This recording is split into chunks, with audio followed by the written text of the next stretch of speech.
Hello दोस्तों। आज हम मोस्ट इम्पॉर्टेंट क्वेश्चन लेंगे। क्वेश्चन है समांतर प्लेट संधारित्र की धारिता का व्यंजक। 5 नंबर के क्वेश्चन है, ठीक है। इसको हम सॉल्व करेंगे।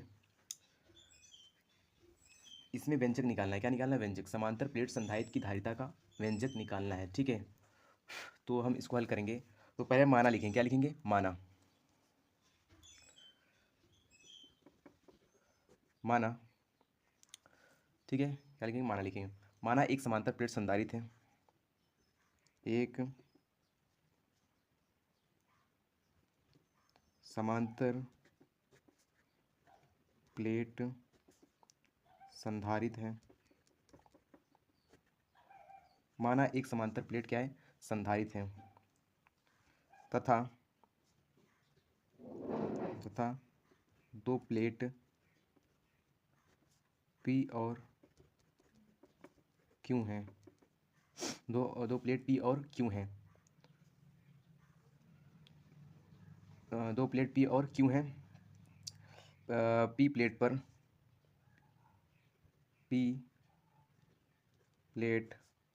पर प्लस Q आवेश वितरित है तथा तथा Q प्लेट पर माइनस Q सॉरी माइनस आवेश माइनस आवेश है और दोनों प्लेटों के बीच की दूरी स्मॉल d है और प्लेटों का क्षेत्रफल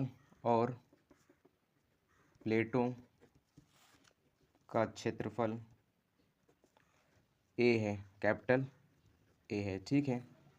तब हम क्या करेंगे? प्लेट संधारित्र की प्लेटों के बीच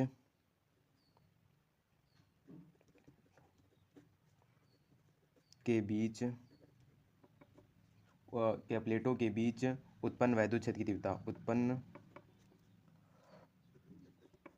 वैद्युत क्षेत्र की तीव्रता, ठीक। तो हम लोग निकालेंगे, ठीक है। E is equal to sigma upon k epsilon naught. E is equal to क्या होता है? Sigma upon k epsilon not. Sigma बराबर क्या होता है? क्यू अपान क्या होता है? ए होता है। सिग्मा इज इक्वल टू क्या होता है? क्यू अपान ए होता है। तो हम लोग सिग्मा का मान यहाँ पुट कर देंगे। सिग्मा का मान पुट करेंगे तो क्या हो जाएगा? E इज इक्वल टू हो जाएगा, E is equal to sigma की जगह क्यू ए के एप्सिलॉन नॉट हो जाएगा। क्या हो जाएगा? ए के एप्सिलॉन नॉट हो जाएगा, ठीक है। इसको इक्वेशन नंबर क्या मान लेते हैं? 1 मान लेते हैं। इक्वेशन क्या मान लेते हैं? 1 मान लेते हैं। आगे इसी को सॉल्व करते हैं। अब क्या करेंगे?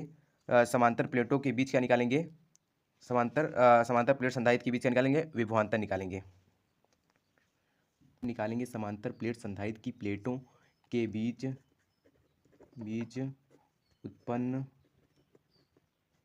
उत्पन्न क्या निकालेंगे? विभवांतर। क्या निकालेंगे? विभवांतर, ठीक। समांतर प्लेट संधारित्र की प्लेटों के बीच उत्पन्न विभवांतर।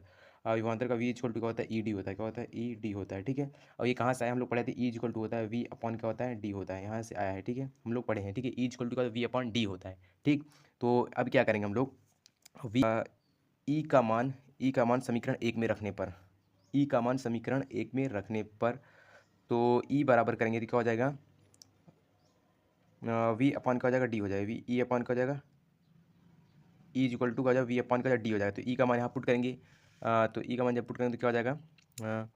V इज इक्वल टू क्या हो जाएगा? V is equal to Q और डी ऊपर चला है, क्यू डी अपॉन का ए के एप्सिलॉन नॉट हो जाएगा, ठीक है। अगर यहाँ ना समझ में आया तो हम बता देंगे, ठीक है, अगले वीडियो में, ठीक है। सिंपल है ये, okay. V is equal to का क्यू डी अपॉन ए के एप्सिलॉन नॉट हो गया। इसको क्या मान लेते हैं हम लोग? समीकरण क्या मान लेते हैं? 2 मान लेते हैं। समीकरण क्या मान लिए? 2। इक्वेशन नंबर 2 हो गया। अब क्या करेंगे?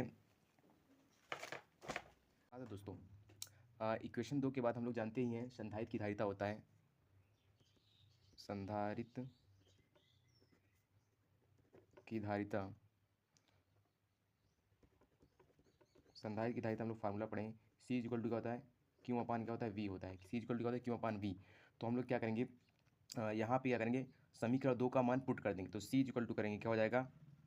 क्यू अपॉन में वी वी का मान पुट करने का हो जाएगा क्यू डी अपॉन में ए के अपसेलन नॉट हो जाएगा। ठीक है, ये हुआ।